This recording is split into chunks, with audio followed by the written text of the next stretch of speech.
Bayangin ya, cuma gara-gara mulut dan niat, satu kerajaan bisa ribut. Yang satu ngomong asal, yang satu baper, yang satu sok suci, yang satu nyinyir. Dan semua itu, ujung-ujungnya bikin Sultan Arab pusing 7 keliling.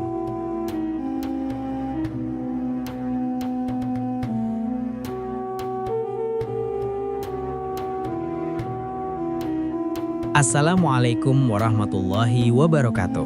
Halo sahabat kisah, selamat datang kembali di Kisah Channel. Channel yang percaya bahwa cerita lama kalau dibawakan dengan cara yang tepat bisa terasa relate sama hidup kita sekarang. Sebelum lanjut, mari kita berdoa sejenak. Semoga Allah Subhanahu wa Ta'ala memberikan kita kesehatan, hati yang tenang, pikiran yang jernih, dan rizki yang halal, berkah, serta melimpah. Amin ya Rabbal Alamin. Oke, sekarang kita mulai kisahnya.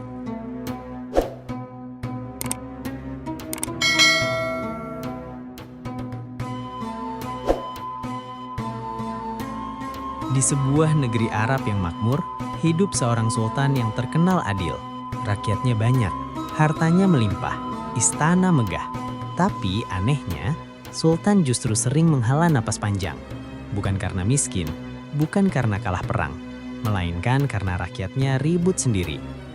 Ada yang saling fitnah, ada yang senyum di depan, nusuk dari belakang. Ada yang mulutnya manis, tapi hatinya pahit. Sultan pun berkata dalam hati, "Pedang bisa aku kendalikan, tapi lidah manusia, kenapa susah banget?"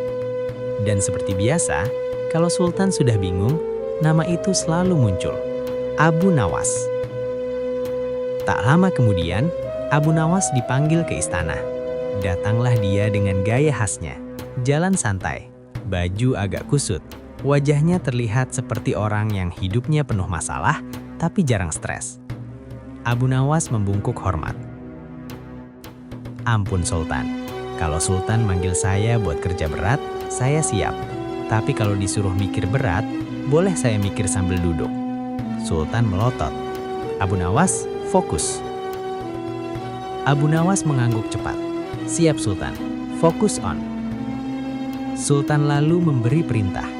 "Abu Nawas, hari ini aku ingin mengujimu."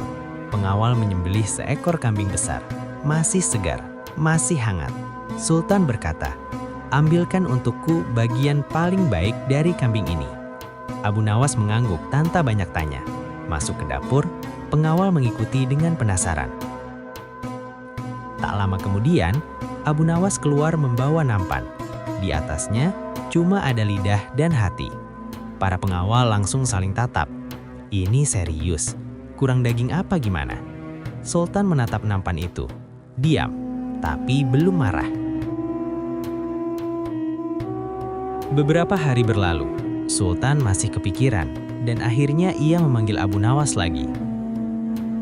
Kambing kedua disembelih. Kali ini Sultan berkata dengan suara lebih berat, "Sekarang, ambilkan bagian paling buruk dari kambing ini." Abu Nawas kembali ke dapur, dan seperti deja vu, ia keluar membawa nampan yang sama, lidah dan hati. Istana langsung pecah. Para menteri bisik-bisik, pengawal bingung, rakyat yang nonton ikut mikir. Sultan berdiri, nadanya naik. "Abu Nawas, apa maksudmu? Kenapa yang kau bawa itu lagi, itu lagi?" Abu Nawas tidak panik, tidak gemetar. Ia justru tersenyum kecil. Ia membungkuk hormat dan berkata, "Wahai Sultan, justru disitulah jawabannya." Sultan terdiam. Abu Nawas melanjutkan, "Jika hati seseorang bersih, niatnya lurus, dan lidahnya jujur, maka tidak ada yang lebih berharga daripada hati dan lidah. Dengan hati yang baik, manusia bisa ikhlas. Dengan lidah yang baik, manusia bisa menenangkan." Abu Nawas berhenti sejenak, lalu nadanya berubah lebih serius. "Tapi jika hati sudah rusak, isinya iri, dengki dan dendam, maka tidak ada yang lebih berbahaya daripada dua itu." Istana mendadak sunyi. Sultan perlahan duduk kembali. Wajahnya berubah. Ia teringat pejabat yang rajin bicara, tapi kerjanya nol. Orang yang rajin ibadah, tapi mulutnya menyakitkan. Sultan menghela napas panjang. Abu Nawas, ternyata yang paling susah dikendalikan bukan rakyat, tapi hati dan lidah manusia. Abu Nawas menyenyum santai. Betul Sultan, makanya banyak orang kelihatan alim, tapi bikin orang lain sakit hati. Lalu, Abu Nawas berkata lagi, "Wahai Sultan, kerajaan bisa runtuh bukan karena serangan musuh, tapi karena omongan orang dalam. Dan manusia bisa hancur bukan karena miskin, tapi karena lisannya tidak dijaga." Sultan mengangguk pelan. "Kau selalu menyebalkan, Abu Nawas, tapi kau selalu benar." Abu Nawas tertawa kecil. "Itu bakat, Sultan." Sahabat kisah, dari cerita ini kita belajar sesuatu yang penting. Hati itu pusat niat, lidah itu pengeras suara hati. Kalau hatinya bersih, omongannya bikin adem. Kalau hatinya kotor, omongannya bikin ribut. Di zaman sekarang, orang bisa kelihatan baik di depan kamera, tapi jahat di kolom komentar. Makanya, sebelum bicara, cek hati dulu. Itulah kisah Abu Nawas dan rahasia lidah serta hati sang sultan. Kalau kamu merasa cerita ini relate, berarti kamu manusia normal. Jangan lupa subscribe Kisah Channel, karena di sini kita belajar hidup tanpa harus digurui. Sampai jumpa di kisah berikutnya. Wassalamualaikum warahmatullahi wabarakatuh.